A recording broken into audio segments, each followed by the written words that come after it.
Налил человека, вот желто-синий, желто-синий, голова желто-синий, у него вот здесь это. Що будемо робити? Зет-патріот докопався до кубанського пенсіонера, але був красиво опущений за незнання своїх правил. Дідусь чітко дав зрозуміти росіянцю, що риторика Путіна про так звану спецоперацію є недолугою та безглуздою. Ви откуда, де живете? Гулькевич. Вы живете в Гулькевиче. У вас паспорт есть? Гражданство. Гражданство кого? Чего? Чего? Какой страны?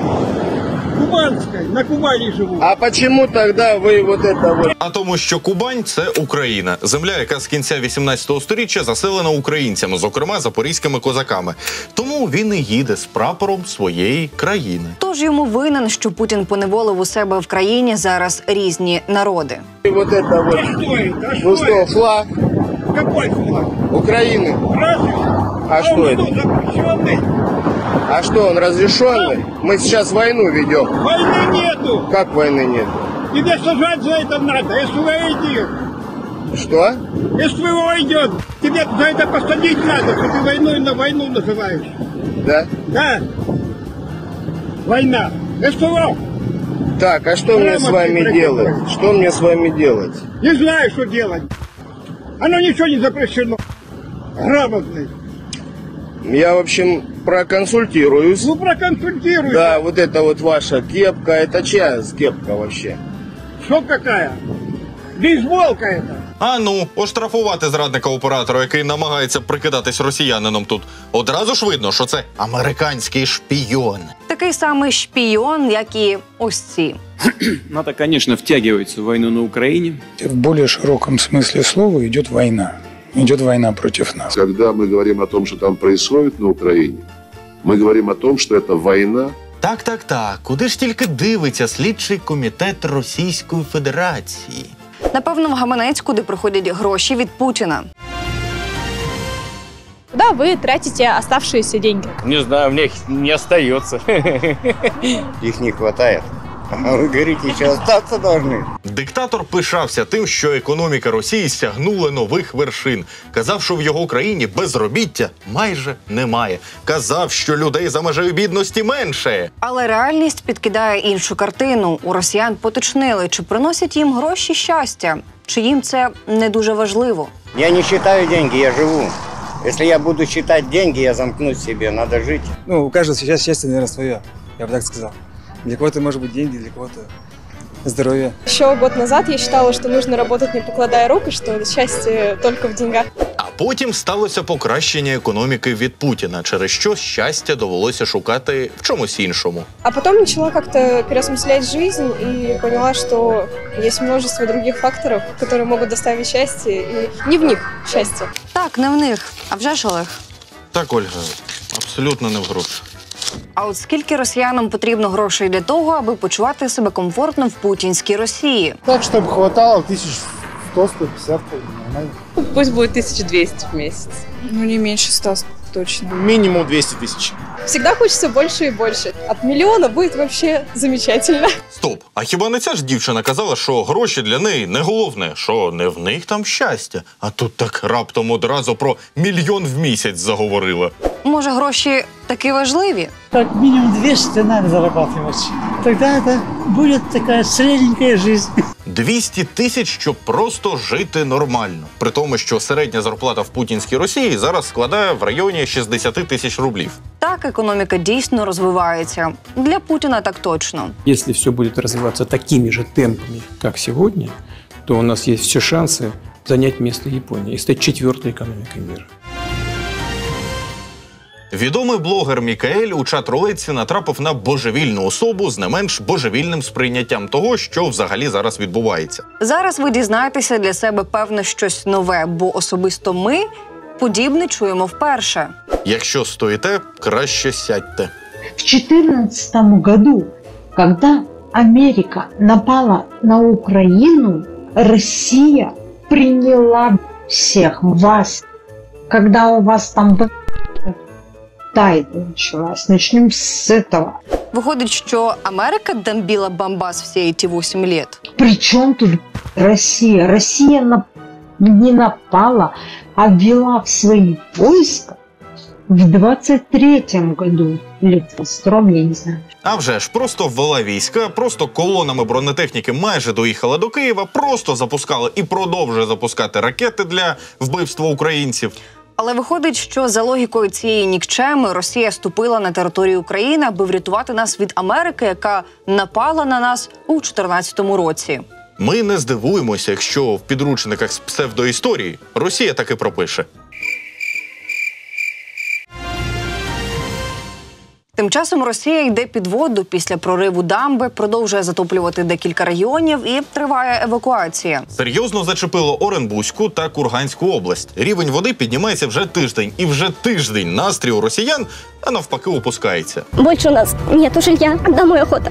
Сырники детям жарить, в школу отправлять, встречать. У меня паника. У меня дом в низине, очень много затопило. Очень много чего попытались вывезти сейчас. Грудь сухая, остальное все мокрое. Приехали в Чесовцы, в красках, на катерах. Никому ничего не надо. Ну, я думаю, что это халатность проявили чиновники все-таки. Сейчас у нас затопит по крышу, течение Урала идет. Крышу подымет, мы потом крыши будем свои искать, это уже по Уралу где-то. Еще бы Путина прихватили сюда. А людям жить где? Где людям жить? Нету дамбы у нас. Должна быть дамба. Дамбы нет. Карма нагадує, що ісконно русські землі – це болота. Проте російський диктатор Владимир Путін не планує відвідати постраждалі регіони. Він, за словами Дмитра Піскова, постійно отримує інформацію, координує роботу всіх гілок влади. Але координація цієї роботи якась не дуже. Вищому керівництву абсолютно байдуже на людей. В принципі, ставлення таке було завжди, тому розраховувати можна лише... Та, власне, ні на кого. Врут наглым образом, не боятся Бога просто. Вот, ни людей, ничего не боятся. Позор нашему высшему руководству, просто позор. Почему это раньше не было сделано, все спасать всех? Вот вопрос. Должна заниматься этим прокуратура, Следственный комитет этим должен заниматься. А отсюда приехали, только начали снимать политика. Только она туда занята. Сразу министр приехал здесь, строительство. Все председатели района, сельсовета нашего. Ай-яй-яй. Никто ничего нам не помогает. Никакой техники, никаких спасателей, никого. Все сами. Ложь. Сегодня выходило интервью по России. Мы приглашали журналистов в надежде, что нам, наоборот, как-то помогут, чтобы нашу ситуацию просветили, дать огласку. Потом, когда вышло интервью, у нас был шок. Ложь. Все, что они говорят, это ложь. Ну, хоч ось ця ситуація наштовхнула росіян на думку, що все, що показує їх зомбоящик, це обман. І навіть коли така біда, російське телебачення робить так, як це вигідно їм. Если мы говорим о Тюменской области, здесь нужно еще иметь такой фактор, как это система водохранилищ, которые находятся сегодня на территории соседствующего Казахстана. Винуватця знайдено. Ви не повірите, але цього разу у бідах Росії винна не Україна, а Казахстан.